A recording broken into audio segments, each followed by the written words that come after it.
আসসালামু আলাইকুম। আশা করি আপনারা সবাই ভালো আছেন।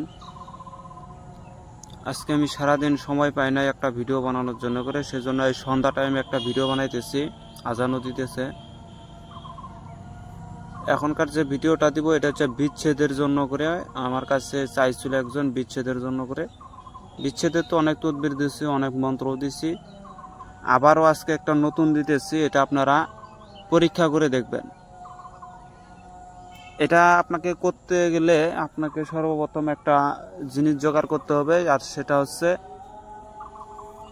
করল্লা বা কল্যা। এক এক জায়গায় এক এক রকমের নাম বলে। আমাদের এখানে বলা হয় কল্যা। কল্যা এটার নাম হচ্ছে করল্লা, যেটা মানুষ তরকারি হিসেবে খায়।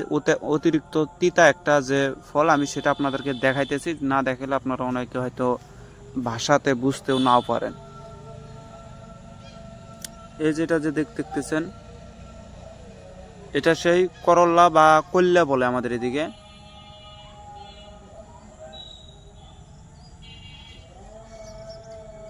দেখেন তো, আশা করি দেখছেন, চিনতেও পারছেন। এটা দিয়ে আপনারা যদি কাজ করতে চান তাহলে অনেক অতিরিক্ত পাকাপোক্ত একটা কাজ হবে।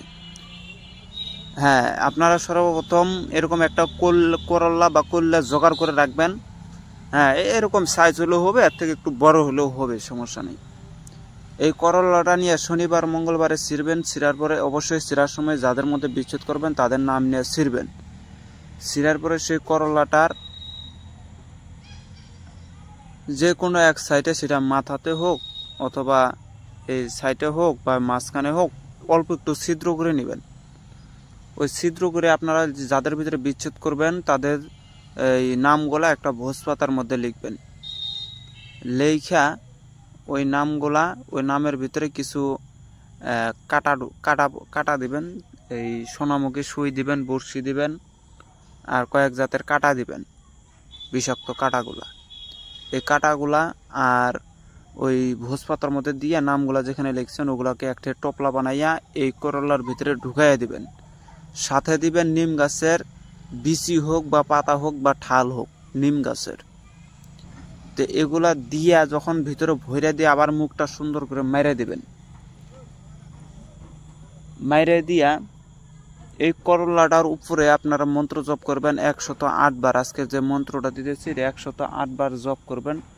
জপ করে এই করলার উপরে দম করবেন। দম করার পরে এই করলাটা নিয়ে যায় ওই ছেলে মেয়ের যে কোনো, মানে যে আপনাকে কাজ দিবে, যে পক্ষ থেকে কাজ আসবে, যদি সাপোজ ধরে নেন কোনো ছেলের বাপে সেই ছেলে অন্য কোনো মেয়ের প্রেমে পড়ছে, তাদের মধ্যে বিচ্ছেদ করাইতে চায়, ছেলের মধ্যে কোনো বাপে হোক বা মায়ে হোক যদি করাইতে চায়, ছেলে পক্ষ থেকে আসছে, তাহলে আপনারা সেই ছেলের বাসাতেও দিতে পারেন অথবা মেয়ের বাসাতেও দিতে পারেন। যে কোনো একজনের বাসায় মানে আপনাকে দিতেই হবে এটা। সেটা হয় আগিনাতে ফালাইয়া দিবেন অথবা কোনো চালে চুলে দিয়ে দিবেন। আগিনাতে ফালাইয়া দিলে সব থেকে ভালো। যদি গ্রাম অঞ্চল হয়, যখন ঝাড়ু দিবে ওই ঝাঁটাটা যখন এটার উপরে প্রয়োগ মানে লাগবে, তখন থেকে তাদের ভিতরে মারাত্মক লেভেলের একটা ঝগড়া জাতি হয়ে যাবে। তারা একে অপরকে দেখতে পারবে না, দুশ্মনী সৃষ্টি হয়ে যাবে। আর যদি চালের উপরে দেন তাতেও সমস্যা নেই, তাতেও কাজ হবে। মানে এক কথা, ওদের বাড়ির মধ্যে এটা রাখতেই হবে। এমন জায়গায় রাখার চেষ্টা করবেন। অনেকের কাজ এই কারণে একটু দুর্বল হয়, মানে জানে না সঠিক পদ্ধতি, যার কারণে দুর্বল হয়। এমন জায়গায় রাখবেন, হয় মেয়েটা ওই জিনিসের উপর ডেঙ্গাডেঙ্গি করবে, আর নয়তো ওদের বাড়ির ঝাঁটা দিয়ে সেটাকে চটকানা দিবে। আর যদি ওইটাও না হয় তাহলে ওই মেয়ের শ্যামা জানি এটার উপর দিয়ে পড়ে, বা ছেলের জায়গা হোক আর মেয়ের জায়গা হোক, এক জায়গায় দিলেই হবে। হ্যাঁ, এরকম করে যদি দিতে পারেন তাহলে 100% তাদের মধ্যে বিচ্ছেদ হতেই হবে।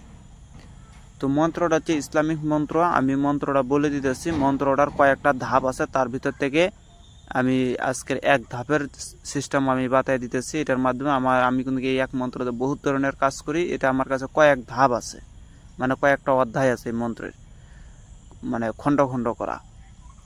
তো যাই হোক, আমি এই মন্ত্রটা আমি দিতেছি। কেউ খারাপ কাজে ব্যবহার করবেন না, ন্যায়ের পথে কাজ করবেন, অবশ্যই কাজ হবে।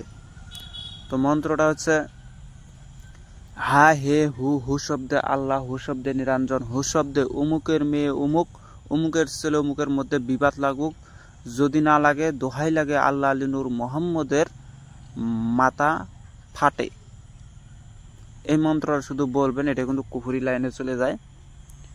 আবারও বলতেছি,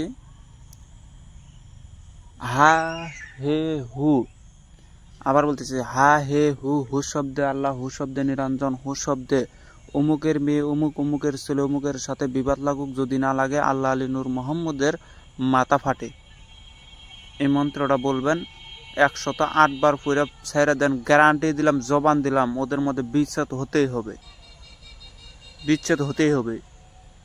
এগুলো মন্ত্র কখনো বিফল যায় না বা বৃথা যায় না, কিন্তু এই মন্ত্রগুলো অনলাইনে সারাটা মূর্খামির কাজ হয়ে যায়। অরিজিনাল বিদ্যা ভাই কেউ এত সহজে কাউরি কাছে দিতে চায় না, এটা আপনারা মাথায় রাখবেন। যতই আপনারা ইউটিউব থেকে শিখেন, আমি নিজেই বলতেছি যে যতই আপনারা ইউটিউব থেকে শিখেন, ওখান থেকে জ্ঞান অর্জন হয়, এই লাইনের স্বাভাবিক যে জ্ঞানগুলো সেগুলো আপনারা অর্জন করতে পারবেন, কিন্তু অরিজিনাল যে সঠিক তথ্য বা সঠিক যে মন্ত্রগুলো সেগুলো কিন্তু পাবেন না। হ্যাঁ, যদিও পাবেন, কিছু কিছু পাবেন যেগুলা যারা মন্ত্র চিনে তারা অবশ্য পাবে, ধরতে পারবে যে কোনটা সঠিক মন্ত্র আর কোনটা ভুল মন্ত্র, তারা বুঝে ফেল দিবে। আর যারা নতুন তারা বুঝতে পারবে না, তারা শুধু একের পর এক মন্ত্র নিয়ে খালি নোটই করে যাবে। মন্ত্র আগে চিনতে হয়, জড়ি না চিনলে পারে ওইটা কোনো দামই থাকে না। যে চিনে, যদি চিনেন জড়ি তাহলে মনে করেন, যদি না চিনেন তাহলে সেটা জংলার খড়ি থাকে, আর যখন চিনবেন তখন এটা অনেক কাজে লেগে যায়। ঠিক তেমনি মন্ত্রের ভিতরে মন্ত্র আছে, অনেক মন্ত্র মানুষের বানানি আছে, অনেক কিতাবাদি হাবিজাবির মন্ত্র আছে, মানুষ এখন মন মতো মন্ত্র বানায় ইউটিউবে ছাড়ে। তো এগুলো আগে চিনতে হবে যে কোনটা সঠিক আর কোনটা ব্যাঠিক। এটা যদি আপনারা না চিনেন তাহলে কবিরাজি বা ফকিরান্তি করা খুব চোদন আছে। তো যাই হোক, সবাই ভালো থাকবেন, খোদা হাফেজ, আসসালামু আলাইকুম।